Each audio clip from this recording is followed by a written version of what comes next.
Seja bem-vindo para mais um programa Encontro com a Palavra. Depois de termos estudado o Velho Testamento, estamos no Novo Testamento estudando os 4 Evangelhos, e mais especificamente o Evangelho de João. Preste atenção na leitura do 2º capítulo. No 3º dia, houve um casamento em Caná da Galileia. A mãe de Jesus estava ali. Jesus e seus discípulos também haviam sido convidados para o casamento. Tendo acabado o vinho, a mãe de Jesus lhe disse: "Eles não têm mais vinho." Respondeu Jesus: "Que temos nós em comum, mulher? A minha hora ainda não chegou." Sua mãe disse aos serviçais: "Façam tudo o que ele lhes mandar." Ali perto havia 6 potes de pedra, do tipo usado pelos judeus para as purificações cerimoniais. Em cada pote cabiam entre 80 e 120 litros. Disse Jesus aos serviçais: "Encham os potes com água." E eles encheram até a borda. Então Jesus lhes disse: "Agora levem um pouco ao encarregado da festa." Eles assim fizeram, e o encarregado da festa provou a água que fora transformada em vinho, sem saber de onde este viera, embora o soubessem os serviçais que haviam tirado a água. Então chamou o noivo e disse: "Todos servem primeiro o melhor vinho e depois que os convidados já beberam bastante, o vinho inferior é servido. Mas você guardou o melhor até agora." Este sinal miraculoso em Caná da Galileia foi o primeiro que Jesus realizou. Revelou assim a sua glória e os seus discípulos creram nele. Quando João se propôs a escrever este evangelho, ele declarou que o seu propósito era relatar os sinais e milagres de Jesus, porque ele cria que assim as pessoas examinariam aquele relato e se convenceriam de que Jesus é o Cristo, o Filho de Deus. Sua intenção ao escrever era que todos crescem e assim recebessem a vida eterna. É interessante notar que o primeiro milagre relatado é a transformação de água em vinho que Jesus fez numa festa de casamento depois que o vinho acabou. Eu não sei quanto a você, mas fui criado numa igreja muito legalista, onde ensinavam sobre os 7 pecados capitais. Um desses pecados era tomar bebida alcoólica. Por isso, para mim, era difícil entender que o primeiro milagre de Jesus fosse providenciar mais vinho para uma festa não ficar sem vinho. E as Escrituras ainda dizem que esse milagre revelou a sua glória e os seus discípulos creram nele. Graças a Deus, hoje tenho uma compreensão muito melhor das coisas. Muitas das regras legalistas sob as quais vivemos não passam de padrões regionais de santidade. Existem muitos livros de regras por aí, e cada um possui um conjunto específico de regras e tabus. Conheço um pastor que teve várias oportunidades para viajar para outros países, e a coisa pode ficar ainda mais confusa quando visitamos uma cultura diferente da nossa. Ele passou uma semana na Grécia com um tipo de apóstolo Paulo dos nossos dias, um advogado grego que pastoreia a igreja evangélica livre daquele país. Esse pastor tem uma igreja muito grande em Atenas e outras 75 igrejas espalhadas em toda a Grécia. Esse pastor, meu amigo, teve o privilégio de pregar na igreja de Atenas, em algumas igrejas filiais em Tessalônica, Coríntios e em mais alguns outros lugares mencionados na Bíblia. O pastor grego pregava muito bem. Se ele entrasse num restaurante lotado, acabava pregando para todo mundo lá dentro e levando muitas pessoas a chorar. O pastor, meu amigo, não entendia sobre o que ele pregava porque ele era grego e ele pregava em grego, mas sabia que era o Evangelho. E as pessoas se convertiam enquanto ele pregava. Mas ele bebia meia garrafa de vinho cada vez que entrava num desses restaurantes. Finalmente, no fim de semana, o pastor grego perguntou ao meu amigo: "Escuta, você se sente incomodado com as taças de vinho que eu bebo?" E o meu amigo respondeu: "Não, Thanos." O nome dele era Thanos. "Não, Thanos, lembra que até Paulo receitou um pouco de vinho para Timóteo?" Aí ele disse: "Ah, Paulo, pois é, Paulo disse isso a Timóteo, porque Timóteo estava doente. Se Timóteo estivesse bem, Paulo diria: 'Tome muito vinho, Timóteo.' Mas como ele estava doente, Paulo disse: 'Tome um pouquinho só.'" Bom, o fato dele beber muitas taças de vinho não significa que ele não era um homem de Deus. Mas era um pouco estranho para meu amigo, porque esse meu amigo não conhecia muito além daquilo em que tinha sido criado. Na verdade, eu também não tomo vinho e não tomo nada de bebida alcoólica. Acredito que não faz bem para mim e não faz bem para muita gente também. Se muita gente parasse de beber, eu acredito que teríamos um mundo muito melhor. Portanto, a minha opinião pessoal seria: não vale a pena beber, porque há muitas experiências tristes com pessoas que começam a beber um pouquinho e acabam bebendo muito. Então, na verdade, para mim, essa história de bebida alcoólica realmente ela não faz bem para mim, não faz bem para ninguém. Eu, particularmente, diria não à bebida alcoólica. Sempre disse e sempre vou dizer não à bebida alcoólica. Ela não faz bem de verdade. Mas agora que estamos estudando o 2º capítulo de João, supere toda a sua santidade regional. Examine esse primeiro sinal de Jesus. O que João estava tentando nos mostrar? Vamos avançar para o 2º nível, o nível de significado mais profundo deste evangelho. Na Bíblia, o vinho é símbolo de alegria. Creio que, além de falar sobre o milagre em si, encontramos uma bela alegoria neste relato. Antes de mais nada, este relato mostra de forma alegórica o que acontece quando as pessoas respondem ao chamado de Jesus.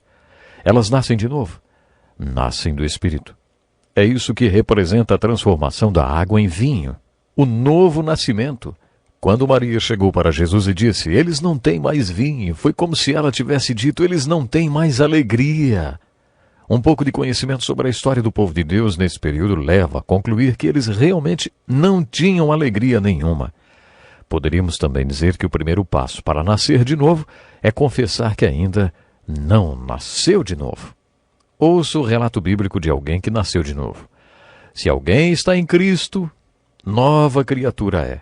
As coisas antigas já passaram, eis que surgiram coisas novas. Tudo isso provém de Deus. Quando você considera o fruto do Espírito, a vida abundante que surge dentro de alguém que nasceu de novo, você acaba concluindo: não é assim comigo. É como se você estivesse dizendo: não tenho mais vinho, não tenho vinho. Isto ilustra o primeiro passo que você deve tomar para nascer de novo. O segundo passo do novo nascimento está ilustrado nas palavras de Jesus para os serviçais. Encham os potes com água. A água na Bíblia representa a própria Bíblia. Esse é o segundo passo para nascer de novo. Encha-se com a palavra. A Bíblia frequentemente funciona como um veículo de Deus para o novo nascimento. No capítulo 1 de sua primeira carta, Pedro afirma que o novo nascimento é como um nascimento natural. No nascimento natural, temos primeiro a semente, depois um ovo, a concepção, o desenvolvimento da vida e, por fim, a crise do nascimento. A semente, nesse caso, é a palavra de Deus. Já o apóstolo Paulo diz que a fé vem por ouvir a mensagem, e a mensagem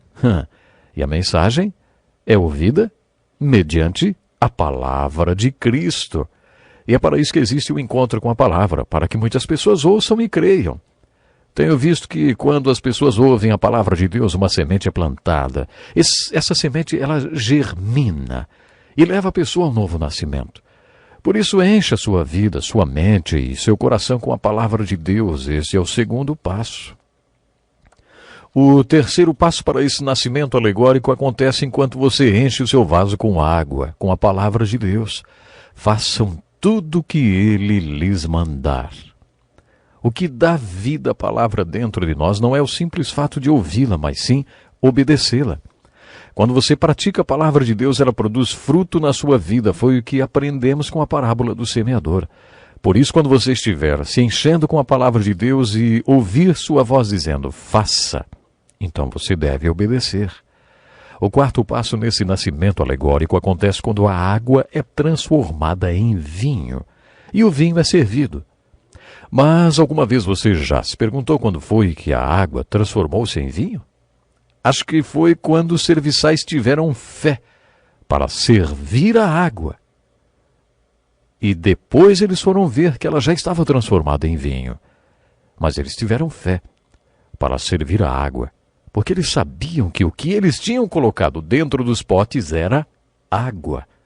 Isso nos sugere que, quando experimentamos o novo nascimento, devemos perceber uma diferença no nosso relacionamento com as outras pessoas, porque ele vai mudar drasticamente a maneira como você Interage com o seu cônjuge, com seus filhos, com seus colegas.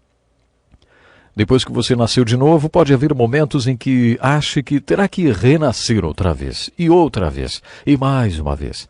Se você se encontrar nessa situação, saiba que você precisa de uma renovação, de um reavivamento. A história do milagre de transformação de água em vinho também pode representar uma alegoria do reavivamento. E para que você perceba e receba esse reavivamento, você deve tomar alguns passos. Primeiro, confesse que o seu vinho acabou. Confesse que acabou a sua alegria. Em segundo lugar, encha seu vaso com a palavra de Deus, vá para algum lugar, isole-se um pouco e encha sua mente e seu coração com a palavra de Deus.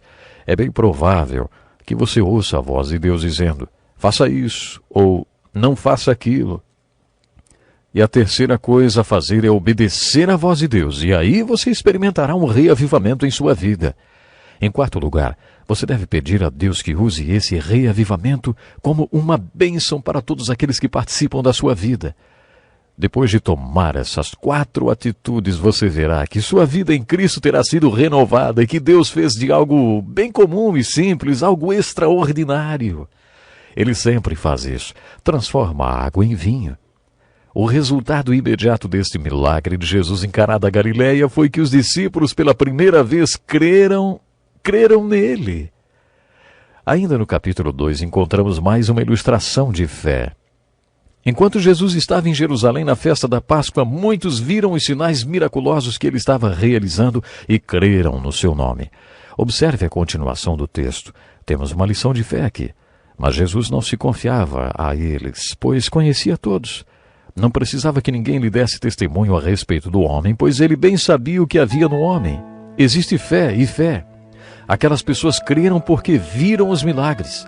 Quem não acreditaria vendo tantos milagres? Mas será que isso é mesmo fé? De acordo com o final do capítulo 2 de João, fé é um caminho de 2 mãos. Fé é assumir um compromisso com Cristo e Cristo com você. Bom, pena que eu preciso terminar, mas no próximo programa nós vamos continuar.